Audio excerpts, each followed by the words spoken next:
بسم اللہ الرحمن الرحیم قال اللہ تبارک و تعالی فی القرآن المجید والفرقان الحمید اعوذ باللہ من الشیطان الرجیم وَلَقَدْ يَسَّرْنَا الْقُرْآنَ لِلذِّكْرِ فَهَلْ مِن مُدَّكِرٍ، اور ہم نے قرآن کو سمجھنے کے لیے آسان کر دیا تو کوئی ہے کہ سوچے سمجھے۔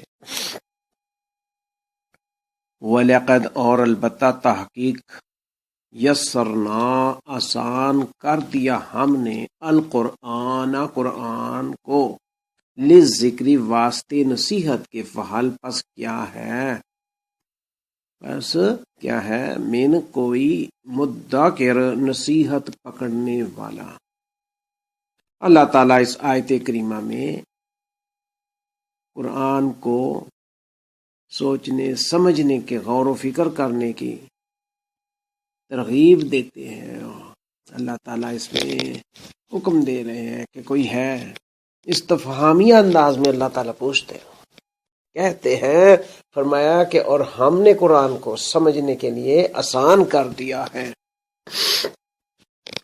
تو کوئی ہے کہ سوچے سمجھے، غور و فکر کرے۔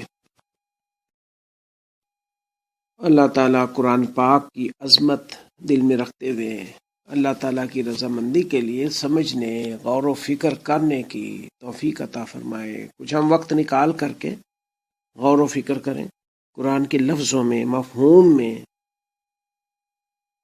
اللہ تعالیٰ سے دعا ہے کہ اللہ تعالیٰ قرآن و فکر میں غور کرنے کی، تلاوت کرنے کی، سمجھنے کی توفیق عطا فرمائے۔ آمین۔